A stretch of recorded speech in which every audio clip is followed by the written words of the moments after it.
आज भाजपा को कई मोर्चों पर मात लगी है, मात हुई है। सुप्रीम कोर्ट में हारे हैं वो लोकतांत्रिक लड़ाई, नैतिक लड़ाई, राजनीतिक लड़ाई, एथिकल किसी भी मापदंड से आप गिन लें, हारे हैं वो। आज दिल्ली में भी और महाराष्ट्र में भी लोकतंत्र की विजय हुई है, समाधान निकलेगा। और लोकतंत्र पे जो हनन किया है बीजेपी सरकारों ने या बीजेपी भाजपा द्वारा नियुक्त एलजीज ने, उनको बहुत हद तक वापस संतुलित किया है इस निर्णय ने। भाजपा ने जो संघवाद पे सीधा हमला मचाया है दिल्ली में, उसको वापस संतुलित किया गया है। एलजी और गवर्नर्स के रोल, एलजी दिल्ली में, गवर्नर महाराष्ट्र में, उनके रोल पे एक बहुत बड़ा प्रश्न चिन्ह लगा है भाजपा के कहने पे, भाजपा के आदेश पे।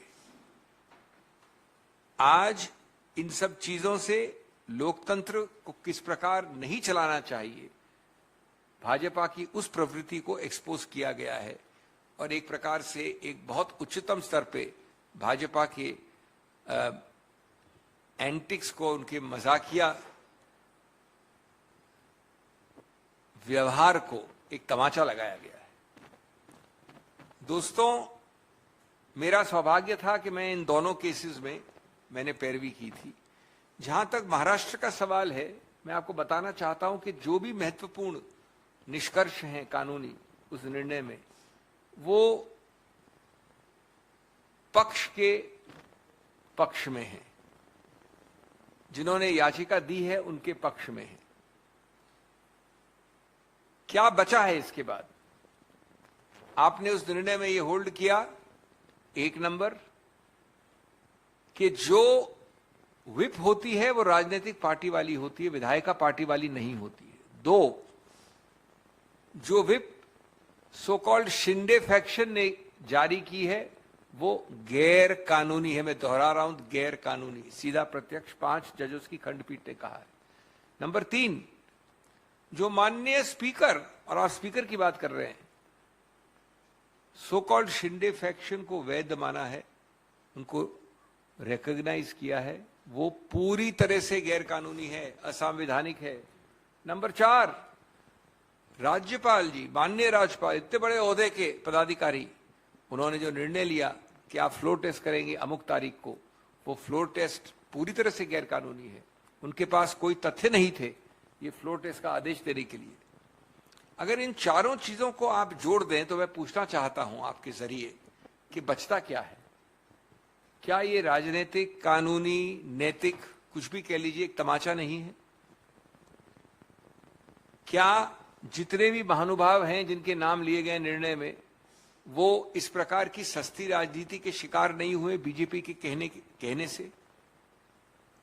और अगर वापस श्री उद्धव ठाकरे को बरकरार नहीं किया गया, उसका महत्व बहुत कम हो जाता है।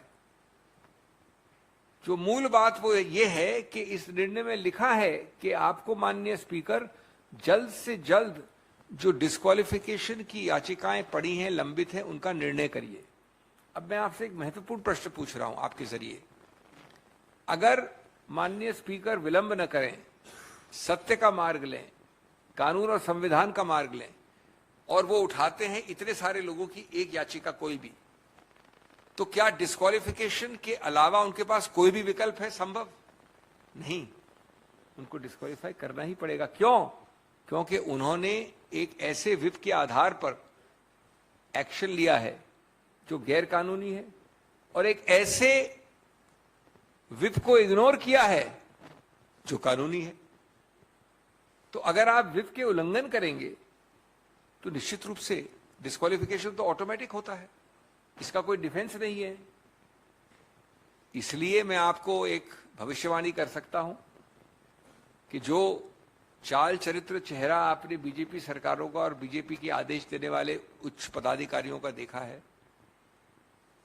उसके अंतर्गत आदेश बड़ा स्पष्ट होने वाला है कि जितना विलंब कर सको करो, जितना अवॉइड कर सको करो, जितना निर्णय ऐसा करो कि निर्णय न हो वो करो, यानी निर्णय करने वाला निर्णय ये करो, क्योंकि निर्णय सिर्फ एक तरफ हो सकता है और गलत निर्णय करेंगे आपको चुनौती होगी उसकी।